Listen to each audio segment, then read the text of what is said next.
Je m'appelle Thomas Messias, je suis un homme blanc, cisgenre, hétérosexuel, et je suis chauve depuis le 12 juillet 2012.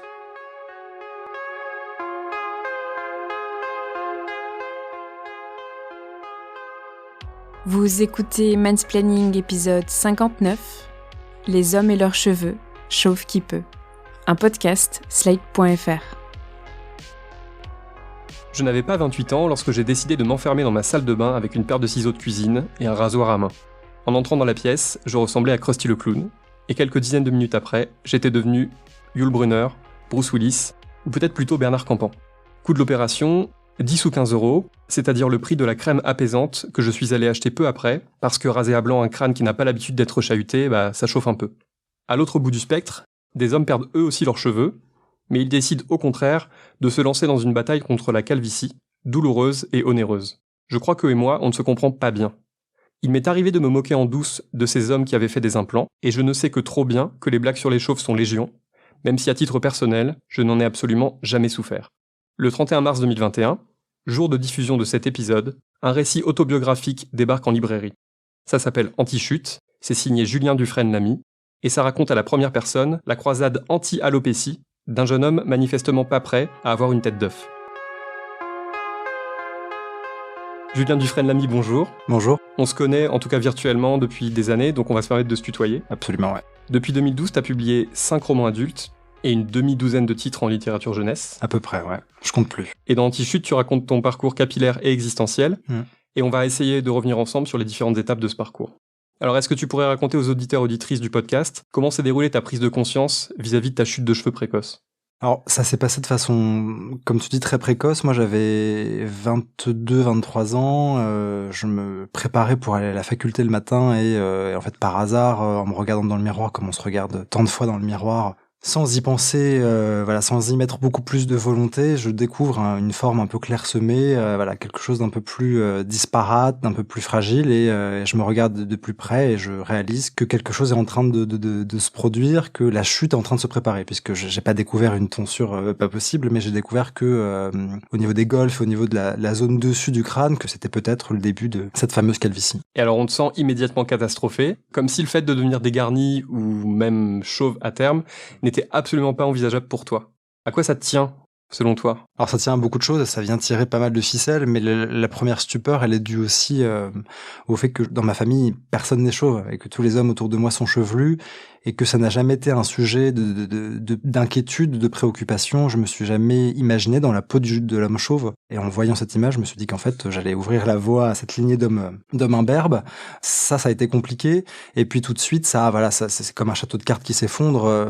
Toutes les autres thématiques, en fait, viennent très vite s'installer, en fait, à l'intérieur de l'acceptation de la fin d'un visage juvénile, la confiance en soi, l'assurance, et puis l'idée de virilité, puis l'idée de vieillissement, que finalement, perdre ses cheveux, c'est d'abord comprendre que quand bien même je n'ai que 22 ans, je commence déjà à vieillir et je me rapproche déjà d'un visage et d'une allure d'homme plus âgé et donc plus fragile. D'ailleurs, le livre, si je me trompe pas, c'est un projet que tu portes en toi depuis quelques années. Il y a eu des rebondissements dont on pourra peut-être pas parler, mais en tout cas, c'est un livre que tu portes en toi depuis longtemps.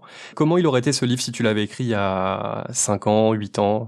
C'est vrai que j'avais commencé une première version quand j'étais justement dans la souffrance absolue de cette découverte-là. J'avais 24-25 ans.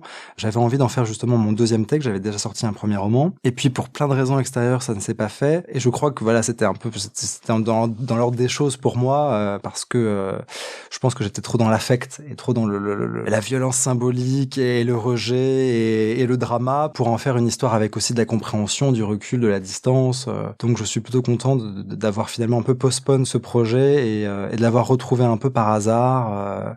Ça s'est fait vraiment très naturellement. Je prenais des verres avec une amie éditrice chez Flammarion et je portais une casquette et elle m'a posé la question de pourquoi tu portes une casquette. Donc je lui raconte cette opération que j'ai faite en Turquie quelques mois auparavant, au mois de juin. Et elle me dit mais en fait c'est un sujet super parce que quand tu en parles, on comprend que au-delà du cheveu, tu parles beaucoup d'intimité, de construction, d'identité masculine, du rapport au père, du rapport à la famille.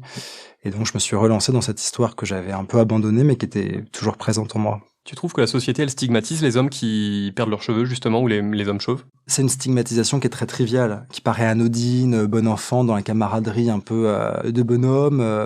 Comme toi, ce que tu disais dans ton introduction, j'ai pas souffert en fait de remarques en fait sur le chauve de service, le crâne d'œuf, mais en fait je pense que dans la crainte justement de devenir cet homme tout désigné, j'ai en fait pensé tout de suite à des rituels et à des façons de masquer, de combiner, et de dissimuler cette perte-là. Cette stigmatisation-là de l'homme chauve, elle est pour moi très latente, elle est très invisible au sens où en fait elle est représentée dans la culture, dans la pop culture, dans les arts, de façon très triviale. Quand on regarde un film hollywoodien, un blockbuster, le super-héros sera chevelu quand le vilain, le némésis sera automatiquement chauve.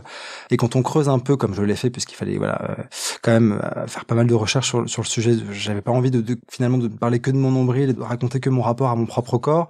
Quand on regarde même dans le monde du travail, il y a une discrimination envers les hommes chauves, mais ils sont moins recrutés facilement que les hommes chevelus. Donc il y a quand même effectivement une légère discrimination du fait que l'homme chauve est celui qui généralement manque de force et de conviction. Je te propose qu'on écoute un extrait d'une vidéo que j'ai dénichée sur YouTube. C'est ce qu'on pourrait appeler une vidéo sponsorisée, même si ça n'est mentionné nulle part. On peut la trouver sur le compte d'une clinique française du cheveu. Et on peut y voir le chroniqueur Cyril Eldin, qui est passé par la case implant à plusieurs reprises. Et il y discute avec Laurent Baffy. Et Laurent Baffy se met un peu en scène dans le rôle de celui qui hésite à sauter le pas. Cyril, je suis content de tomber sur toi. Toi, tu l'as fait, moi, je dois le faire. Et moi, j'ai peur de le faire. Est-ce que toi, tu avais peur de le faire? Oui, j'appréhendais. J'étais pas convaincu. Je me disais, je ferais à minima. Et au final, le résultat, il est là. Le problème, c'est que ça se voit pas du tout, quoi. Moi, je comprends pourquoi je l'ai pas fait avant. C'est que les techniques n'étaient pas au point. Ouais, là où ils sont convaincants, c'est qu'ils implantent tout ce qui te retire ici, et ils le plantent juste à côté du cheveu que tu as, dans le sens pour respecter la spirale infernale. La spirale, le mouvement des cheveux et tout ça. Ce qui fait que ça a l'air hyper naturel, je fais n'importe quoi. Donc toi, tu me conseilles de le faire? Ouais. Je te dis, moi, le but, c'est de ne pas faire la pub chaussée au moine derrière, Hein, que ça arrête de tomber, quoi. c'est une question d'âge. T'es plus vieux que moi. T'as quel âge? 45. 44. Ouais, voilà. C'est quoi cette... Elle passe pas du tout cette vanne, on n'y croit pas. Non, mais on rajoutera des rires. Ouais, on rajoutera des rires. Alors ce qui est assez ironique, c'est que ces deux types sont connus pour leur humour très centré sur la moquerie et le dénigrement. Laurent Baffy n'arrête pas d'attaquer le physique des gens, en particulier celui des femmes, alors qu'il semble sérieusement souffrir de sa calvitie galopante. C'est d'abord la preuve d'une absence totale d'empathie, ce qui est un truc dont on parle souvent dans le podcast, qui est quand même assez typique des hommes. Mais en fait, on voit que Baffy, il estime qu'on peut rire de tous les complexes, sauf du sien. Mais est-ce que ça serait pas également un peu révélateur du statut particulier du cheveu, en fait?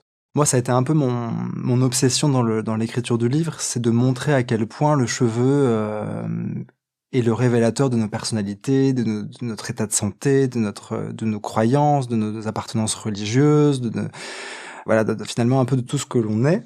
Alors pour les femmes, le cheveu est toujours gage de beauté, de féminité, et c'est pourquoi on les tond et on les rase depuis des siècles quand elles sont censées avoir passé une ligne ou commis une faute. Pour l'homme, c'est encore plus délicat parce qu'on a encore dans cette idée et c'est encore une fois injustement attribué aux femmes c'est ce que dit d'ailleurs Laurent Baffy dans la vidéo, j'hésite à faire une chirurgie esthétique, parce qu'en fait ce qu'il ne dit pas, c'est que pour lui, ce recours superficiel à la chirurgie, c'est l'apanage injuste un peu des femmes.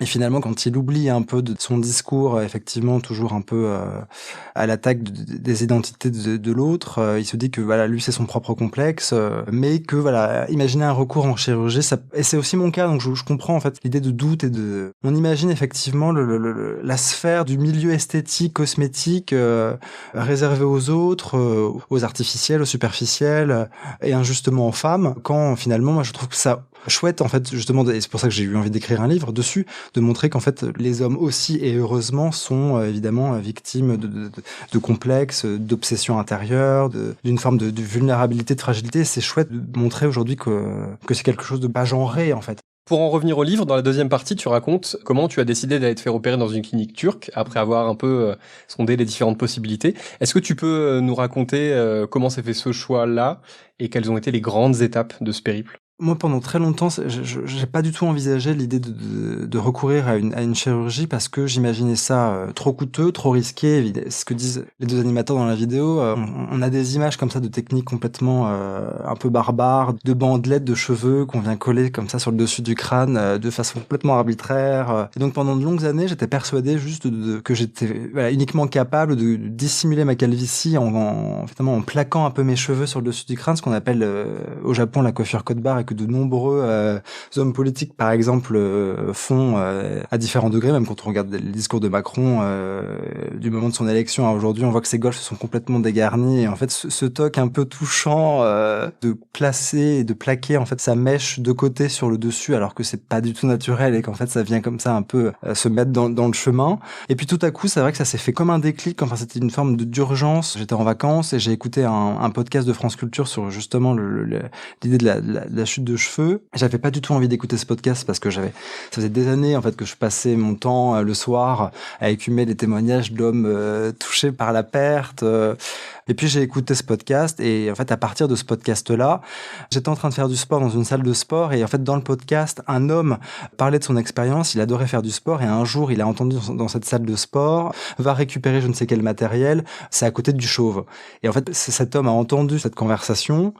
Et en fait, ça l'a complètement démoli intérieurement parce qu'en fait, il était persuadé qu'il n'était pas, aux yeux du monde, le chauve de service, alors qu'en fait, il ne dupait personne. Et là, c'était comme une révélation. Je me suis dit, en fait, moi non plus, je ne dupe personne depuis des années. À partir de ce docu-là, je me suis dit, je vais faire moi aussi une opération. Et ça s'est fait vraiment crescendo. Ça a été une recherche du combattant. D'abord, je me suis intéressé aux cliniques françaises, mais le devis étant très élevé, je me suis finalement dit que j'allais peut-être aller voir du côté de... C'est 5 chiffres. Hein. Donc, j'ai regardé finalement les cliniques en Turquie, puisque le pays est l'Istanbul, la capitale vraiment du monde esthétique. Et j'y ai passé vraiment des soirs et des soirs jusqu'à trouver cette fameuse clinique qui s'appelle Eliter Transplant. Et en fait, je me suis dit pourquoi pas quand j'ai vu à quel point en fait les avis étaient pas élogieux dans le sens où c'est un super resto, c'est un super film, pas ce genre de construction marketing, mais quand je voyais à quel point dans les discours de tous ces hommes qui témoignaient de leur expérience, à quel point ça avait été complètement fondateur pour eux, comme ça a été vraiment un game changer. Et à partir de là, je les ai contactés et j'y suis allé terrifié et impatient. Ce qui est amusant, c'est que moi j'ai un peu fait des recherches sur YouTube. D'ailleurs, t'en parles vers la fin du livre. Tu cites quelques exemples. Il y a pas mal de YouTubeurs qui racontent ce cheminement-là. Beaucoup sont allés en Turquie comme toi. La preuve que c'est sans doute l'Eldorado actuellement. Et ils en ont tiré pour beaucoup un journal de bord dans lequel ils montrent absolument tout. C'est-à-dire qu'on les voit notamment en post-op ou le lendemain, on voit absolument tout. Ils montrent le fameux bob ou le fameux chapeau dont tu parles dans le livre. Rien n'est caché. C'est par exemple le cas de Jérémy Delattre qui a une trentaine de milliers d'abonnés sur sa chaîne et qui a livré une vidéo de 25 minutes qui vraiment détaille vraiment toutes les étapes. Salut les poulets! Eh ben c'est parti! Eh oui, c'est le jour J, je vais faire ma fameuse greffe de cheveux. Donc là je suis juste devant la clinique. Et voilà, c'est parti. Donc on se retrouve de l'autre côté, j'ai envie de dire. À toutes.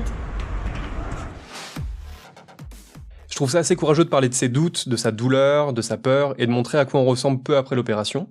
On sent aussi une certaine nécessité de tenir un journal de bord, comme s'il fallait à tout prix témoigner de cette naissance ou de cette renaissance. Est-ce que c'était ton cas pour l'écriture du livre en fait ? Ça s'est imposé naturellement parce que à quelques jours, à quelques semaines de sauter le pas, je ne savais pas que d'une part il fallait raser en fait la tête entièrement pour se faire opérer. Ça a été pour moi le premier coup dur parce qu'en fait j'avais passé des années à camoufler et à refuser l'idée de la boule à zéro et là on me l'imposait ou alors l'opération ne se faisait pas, donc j'ai trouvé ça assez difficile à accepter et à vivre. Et puis finalement quand ça s'est passé, ça s'est passé très très facilement. Et ensuite, j'imaginais bêtement que une fois l'opération faite, les cheveux allaient repousser finalement quasiment tout de suite.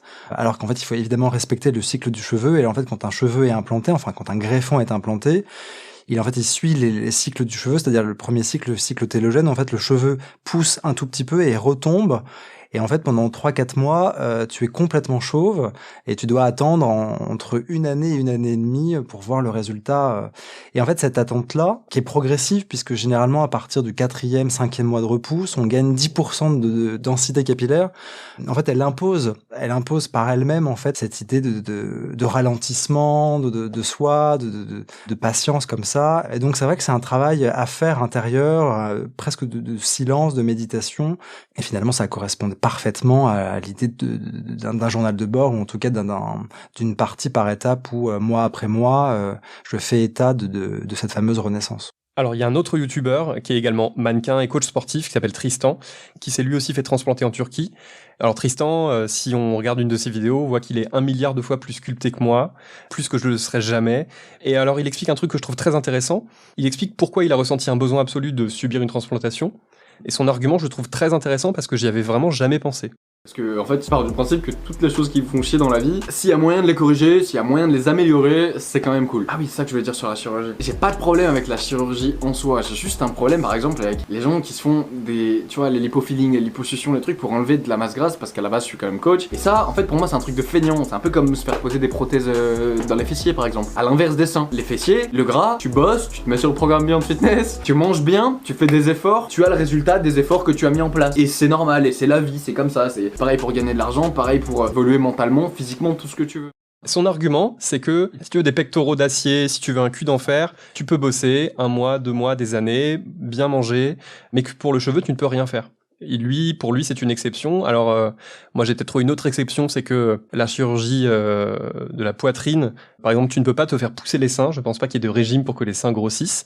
Donc, c'est peut-être l'autre exception que j'ai trouvée. Il y en a peut-être d'autres. Mais voilà, pour lui, vraiment, le cheveu, il a aussi cette place particulière. C'est que tu auras beau faire presque tout ce que tu veux, comme effort au quotidien, comme hygiène de vie, bah tu pourras pas le faire repousser de façon magique. Il véhicule lui-même l'idée que la chirurgie esthétique est quelque chose de complètement artificiel, comme ça réservé aux personnes complètement focalisées sur le paraître, quand finalement lui légitime son choix en disant que oui, c'est ça, qu'il avait finalement il luttait contre une forme de fatalité, que c'était justement pas une sorte de demande comme ça, une lubie de sa part.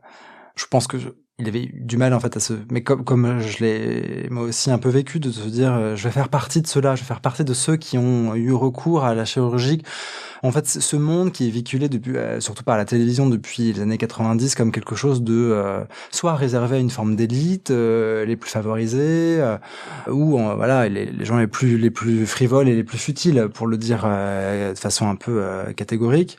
Peut-être qu'il a changé d'avis depuis, je sais pas. Moi, en allant en Turquie, j'ai rencontré une femme qui avait un problème de sourcils, j'ai rencontré des hommes qui avaient des problèmes de barbe, et puis même dans ces aéroports immenses, bon, en fait, tout le monde est venu faire du tourisme esthétique. Tu vois, des personnes d'origine asiatique s'être refait les paupières, et là encore, je pense pas que ce soit possible en faisant du crossfit ou en mangeant du kiwi de pallier ce problème-là. Moi, je trouve qu'au contraire, ça m'a permis de déconstruire en fait un peu mes idées reçues sur toute cette sphère-là esthétique, et de me dire en fait, c'est ce qu'il disait un peu au début de la vidéo, mais finalement, il a fait un peu une volte-face. Si tu t'investis d'un souci qui est un monde pour toi, je trouve ça complètement louable et complètement beau et noble que de faire quelque chose. Alors dans le livre, on en a parlé, hein, tu tisses des liens entre ton chemin de vie et ton parcours du combattant capillaire. Tu parles du lien avec ta mère, à propos de laquelle tu as écrit notamment dans ton premier livre. Tu parles des rapports aussi avec ton père et de l'éloignement déjà géographique, mais pas seulement. Et tu racontes aussi la transition entre tes 5 ans passés en couple avec une femme et ce moment où tu as acté le fait que tu préférais les garçons. En fait, c'était pas du tout un attendu de ma part. Lorsque j'ai commencé le livre, je l'ai commencé au début du confinement l'année dernière. J'avais 2-3 mois pour l'écrire, et j'ai attendu 1 année en fait avant de l'écrire, parce que j'avais signé mon contrat bien avant. Ça a été compliqué parce que c'était finalement la première fois que j'écrivais sur moi. J'ai écrit un livre effectivement un peu inspiré de mon histoire de famille dans mon premier roman, mais finalement, de livre en livre, je me suis de plus en plus éloigné en fait de ce que je connaissais, c'est-à-dire voilà mon vécu, mon entourage, mon apprentissage. Donc là, c'était voilà un peu pour moi terrifiant d'écrire sur moi. Et en fait, très vite, c'est imposé cette nécessité en fait, si je ne parle que de mes cheveux, ils s'en vont à 22 ans, je fais une greffe à 32. Et je raconte les premiers greffons qui sortent comme les premiers bourgeons du printemps, ça va pas être très intéressant. Et puis ça a été très cathartique, en fait, très thérapeutique d'associer finalement ma renaissance, enfin en tout cas déjà l'idée de la chute capillaire avec l'idée d'avoir vécu dans le mensonge pendant des années, de m'être menti à moi-même, d'avoir encore une fois essayé de rentrer dans le rang et de plaire en fait, de faire partie de ce monde blanc, dominant, blanc, hétéro, cisgenre, quand finalement ma tête me montrait que je vivais dans le mensonge et que ça se gâtait et que plus j'allais mentir et plus mes cheveux allaient tomber. Alors, c'est une de mes pensées magiques que j'ai eues à mon endroit, mais je suis assez convaincu que quand bien même les choses sont dissociées, que la chute est génétique et hormonale parce que c'est un excès de testostérone et que c'est scientifiquement avéré, le cheveu, toujours quand il tombe, nous révèle quelque chose qui en nous est abîmé et qui en nous a besoin d'être un peu réparé. D'ailleurs, tu parles à un moment du milieu gay et par exemple des applis. Tu racontes que t'es tombé des nues en constatant que la bienveillance, peut-être la tolérance à laquelle tu t'attendais, était peut-être pas aussi totale que ça.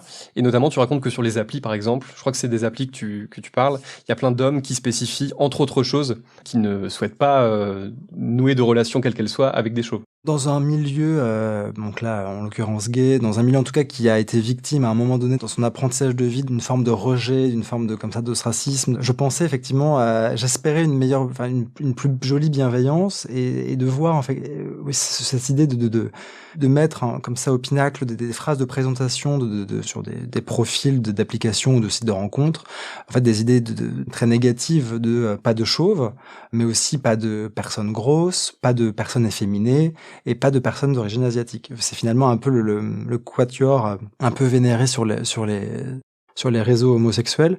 Donc évidemment, moi j'en ai pas fait les frais parce que j'ai jamais été chauve, mais je me sentais évidemment visé quand je voyais ce genre de phrases complètement insultantes, et ça m'a surtout montré que quand bien même on évolue dans la communauté qui nous ressemble de par nos identités, de par nos construits comme ça sexuels, t'es dans une communauté qui te ressemble enfin, qui comprend finalement un peu la différence, comme si j'aime pas tellement le mot différence, mais et finalement tu ne vois que des termes très virilistes sur la masculinité, sur la sexualité, sur le paraître, sur le culte du muscle, du corps, de la profession privilégiée. Donc je suis un peu tombé des nues. Vers la fin du livre, tu écris: alors, en y repensant à présent, j'aimerais me convaincre que je n'ai pas fait une transplantation capillaire pour obéir à cette idéologie viriliste. J'aimerais me dire que j'ai rectifié le tir, que j'ai fait tout ça, j'ai eu cette expérience, et je suis parti en Turquie et j'ai passé 10 heures sur une table d'opération pour moi et pour moi seul, mais j'en suis pas totalement convaincu puisque on est tous imbibés des représentations et des attendus de comment on doit être depuis qu'on est enfant, enfin d'être un garçon, d'être soit chevelu, soit courageux, soit dans le sport, soit voilà. Et finalement tous ces construits identitaires, culturels qui nous imbibent, qui nous investissent, moi ça me fait penser que c'est chouette de les déconstruire et de s'en séparer, mais il reste toujours un peu présent quelque part, toujours. Alors, dernière question de la part d'un chauve qui vit extrêmement bien sa chauvitude. C'est donc, je précise parce que donc je suis prêt à tout entendre. Quand tu croises un chauve dans la rue, par exemple, quelles sont les pensées qui te viennent ? Est-ce que il y a une part d'envie en voyant ces gens qui ont l'air d'assumer pleinement ? Est-ce que c'est plutôt une sorte de mépris, même si le mot est peut-être fort ? Ton ressenti quand tu croises des personnes qui sont clairement chauves ? Alors j'ai changé de regard en fait, c'est-à-dire que lorsque je vivais ces années de chute progressive et que je voyais un homme dégarni dans le même cas que moi ou un homme chauve dans le métro, dans la rue, j'éprouvais une forme d'empathie, de compassion et j'étais presque heureux en fait de voir que j'étais pas seul et de voir que voilà le cheveu qui tombe n'est pas ma seule et unique vérité, mon seul monde. Et aujourd'hui, maintenant que j'ai fait une greffe et que j'ai l'impression de ne plus passer pour le chauve de service, eh bien en fait je pense que j'ai le même parti pris en fait que la plupart des gens, c'est-à-dire que je n'en fais pas cas. Je vois un chauve dans la rue, je ne me dis pas soit ni le pauvre, ni courage, ni viens je t'invite à boire un café chez moi pour qu'on en parle. C'était vraiment un problème intérieur pour moi, c'était vraiment quelque chose qui finalement n'était finalement presque plus physique et qui n'était plus finalement sur le dessus de ma tête. Quand on voit, et je pense que c'est la plupart des gens, quand les gens pas concernés, quand on voit un chauve dans la rue, finalement on ne voit quasiment pas le fait qu'il ait pas de cheveux. Ça fait partie en fait d'une silhouette générale et c'est plutôt ok. Eh bien, Julien Dufresne-Lamy, merci beaucoup. Je rappelle que ton livre Anti-chute est dès à présent disponible dans toutes les bonnes librairies et qu'il est édité par Flammarion. Merci beaucoup. Voilà, c'était l'épisode 59 de Mansplaining, un podcast de Thomas Messias, produit et réalisé par Slate.fr, sous la direction de Christophe Caron et Benjamin Ours, avec Aurélie Rodriguez. Si vous avez aimé ce podcast, n'hésitez pas à le dire en nous couvrant d'étoiles partout où vous le pouvez, 5 de préférence, et en parlant le plus possible autour de vous. Toutes vos remarques et vos questions sont les bienvenues à l'adresse suivante, mansplaining@slate.fr. Vous pouvez aussi me contacter via Twitter ou Instagram, mes messages privés sont toujours ouverts. Toutes les références aux articles, œuvres, vidéos citées se trouvent dans la description de ce podcast. Je vous envoie plein de courage et à dans 15 jours.